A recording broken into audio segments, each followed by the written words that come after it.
बुंदेले हर बोलों के मुंह हमने सुनी कहानी थी, खूब लड़ी मर्दानी वो तो झांसी वाली रानी थी। बेशक झांसी की रानी लक्ष्मीबाई के बारे में आपको काफी कुछ पता होगा। आप में से कईयों को तो शायद ये भी याद होगा कि उनका जन्म हुआ था 19 नवंबर 1828 के दिन। इससे तकरीबन 50 साल पहले एक और रानी ने जन्म लिया था। अगर तारीख की बात करें तो इट वाज 23 अक्टूबर 1778। आज की इस वीडियो में हम आपको बताने वाले हैं कि कौन है ये रानी जिसने रानी लक्ष्मीबाई से पहले इस दुनिया में कदम रखा। कहाँ की है ये रानी? क्यों इतिहास इनकी बातें दोहराता है? जानकारों का कहना है कि इस रानी ने अंग्रेजों से टक्कर ले लिया था, वो भी जमकर। देखे जरा किसमें कितना है दम।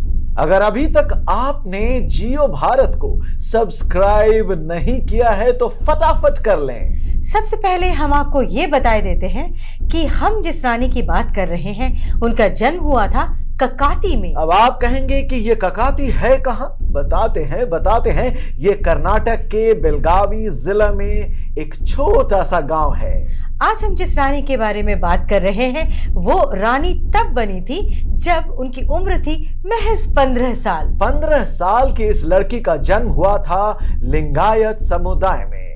पिता धुलप्पा और माता पद्मावती ने अपनी बेटी का पालन पोषण राजकुल के बेटों की तरह किया। उन्हें संस्कृत, कन्नड़, मराठी और उर्दू भाषा के साथ साथ घुड़सवारी, निशानेबाजी और तलवारबाजी भी सिखाई।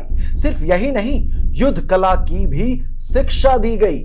उनकी बेटी की बहादुरी से पूरा गांव वाकिफ था। अब कहानी कुछ ऐसी है। हुआ यूं कि एक दिन शिकार का शौक रखने वाली इस लड़की ने जंगल की ओर जाने का फैसला किया। वो आगे बढ़ती गई। दूर झाड़ियों में उसे दिखा एक बाघ। बस फिर क्या, कमान से तीर निकाला, धनुष के प्रत्यंचा खींची और छोड़ दिया तीर। बाघ वहीं चित। घोड़ा दौड़ाते हुए लड़की वहां पहुंची। तभी झाड़ियों के पीछे से एक और घुड़सवार निकल आया। चमचमाते भाल पर उनकी पसीने की बूंदें चमक रही थी। उन्होंने बाघ की ओर इशारा किया और कहा कि ये मेरा तीर है। लड़की ने भी अपना हक जताया, कहा बाघ उसके तीर से मरा है। दोनों में काफी देर तक बहस चली, शिकार आखिर किसका है। ये लड़की पीछे हटने को कतई तैयार नहीं थी। उसका चेहरा भी तमतमाया हुआ था। और ये घुड़सवार कोई और नहीं बल्कि कित्तूर के राजा मल्लासराजा देसाई थे। लड़की से जब उन्होंने नाम पूछा तो उसने बताया चेन्नम्मा।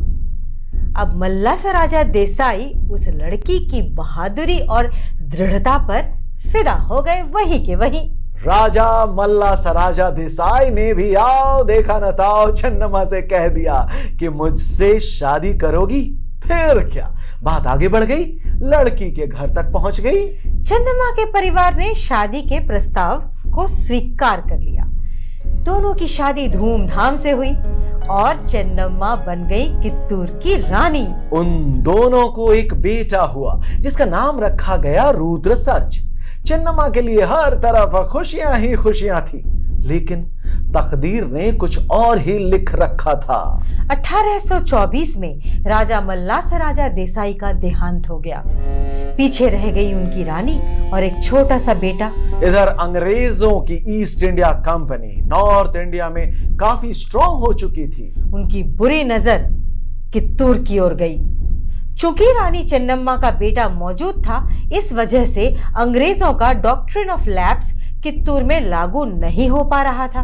डॉक्ट्रिन ऑफ लैप्स के बारे में तो आपको पता ही होगा कि उन दिनों अगर किसी राजा की मौत बिना किसी वारिस के हो जाती थी तो उसका राज्य लैप्स होकर ईस्ट इंडिया कंपनी के अधीन आ जाता था। अब राजा मल्लासराजा देसाई का बेटा जिंदा था, लिहाजा अंग्रेज कुछ कर नहीं पा रहे थे। मगर किस्मत का खेल निराला। हुआ ये कि उसी साल यानी 1824 में ही रानी चेन्नम्मा का बेटा भी चल बसा। बेटी की मौत के बाद रानी चेन्नम्मा ने फौरन शिवलिंगप्पा नाम के बच्चे को गोद लिया और उसे राजा घोषित कर दिया। ईस्ट इंडिया कंपनी को भला और क्या चाहिए था। उनकी मुराद पूरी हुई। उन्होंने शिवलिंगप्पा को उत्तराधिकारी मानने से इनकार कर दिया। कित्तूर राज्य को धारवाड़ कलेक्टरेट का हिस्सा बना दिया और ये जो धारवाड़ कलेक्टरेट था, इसके इंचार्ज थे जॉन ठाकरे और कमिश्नर थे मिस्टर चैपलिन।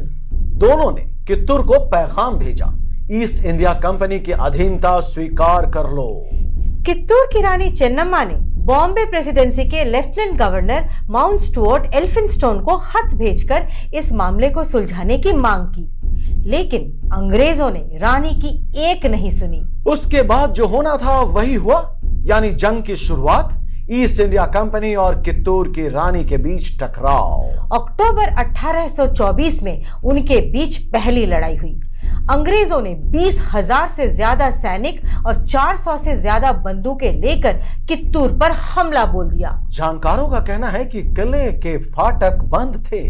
जॉन ठाकरे ने 10 मिनट के अंदर रानी को आत्मसमर्पण करने के लिए कहा। इतने में अचानक किले के फाटक खुले और 2000 देशभक्तों की अपनी सेना के साथ रानी चेन्नम्मा मर्दाने लिबास में अंग्रेजों की सेना पर टूट पड़ी। चेन्नम्मा पीछे हटने वालों में से नहीं थी। वो बढ़ती गई और लड़ती गई। वो पहली भारतीय शासक थी जिन्होंने ईस्ट इंडिया कंपनी के खिलाफ सशस्त्र विद्रोह किया। भले ही अंग्रेजों की सेना के मुकाबले उनके सैनिकों की संख्या कम थी, मगर हौसला बुलंद था। इतिहास के पन्ने बताते हैं कि रानी चेन्नम्मा के लेफ्टिनेंट अमातुर बालप्पा ने अंग्रेजों के छक्के छुड़ा दिए। जंग में जॉन ठाकरे की मौत हो गई। उस लड़ाई में ब्रिटिश आर्मी को भारी नुकसान भी उठाना पड़ा।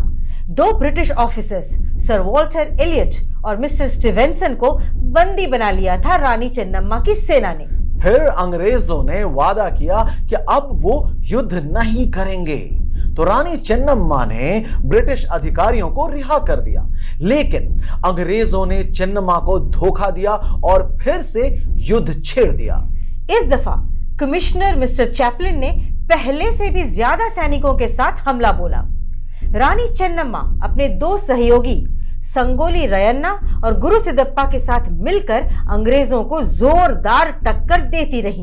मगर कमिश्नर चैपलिन ने जंग जारी रखा, टुकड़ियों पर टुकड़ियां भेजता रहा। रानी चेन्नम्मा के सिपाही आखिरी सांस तक अंग्रेजों से लड़ते रहे, लेकिन अंग्रेजों के मुकाबले सैनिक संख्या कम होने की वजह से वो हार गईं और बेलहोंगल किले में उन्हें बंदी बनाकर डाल दिया गया। 21 फरवरी 1829 को रानी चेन्नम्मा ने उसी किले में दम तोड़ दिया। वहीं रायन्ना चाहते थे कि शिवलिंगप्पा कित्तूर का राजा बने। इसी वजह से रानी के बंदी बनने के बाद भी उन्होंने 1829 तक गुरिल्ला युद्ध जारी रखा, लेकिन उन्हें भी पकड़ लिया गया और बाद में फांसी दे दी गई। उसके बाद शिवलिंगप्पा को भी अंग्रेजों ने कैद कर लिया। वैसे अंग्रेजों पर रानी चेन्नम्मा की पहली जीत की याद में आज भी मनाया जाता है कित्तूर उत्सव। रानी चेन्नम्मा की एक स्टैच्यू न्यू दिल्ली की पार्लियामेंट कॉम्प्लेक्स में भी है। कित्तूर की रानी चेन्नम्मा की इस प्रतिमा का अनावरण 11 सितंबर 2007 को भारत की पहली महिला राष्ट्रपति श्रीमती प्रतिभा देवी सिंह पाटिल ने किया था, ये याद दिलाते हुए कि उन्हें भारतीय स्वतंत्रता संग्राम का सुबह का तारा कहा जाता है। कित्तूर की रानी चेन्नम्मा ने रानी लक्ष्मीबाई से भी पहले अंग्रेजों के छक्के छुड़ा दिए थे। शायद इसीलिए कुछ इतिहासकार उन्हें कर्नाटक की लक्ष्मीबाई भी कहते हैं। हमारी ये वीडियो आपको कैसी लगी आप कमेंट बॉक्स में लिखकर जरूर बताना, और अगर अच्छी लगी तो प्लीज लाइक करना और अपने दोस्तों के साथ बेशक शेयर करना, और हाँ, बेल आइकॉन को भी जरूर प्रेस करना। ऐसी और भी इंटरेस्टिंग वीडियोस के लिए जियो भारत को सब्सक्राइब कर लेना। तो अब हम चलते हैं नेक्स्ट वीडियो में, आपसे फिर मिलते हैं। इसी के साथ आरजे राकेश को दीजिए इजाजत और आरजे प्रज्ञा को दीजिए आज्ञा। नमस्कार।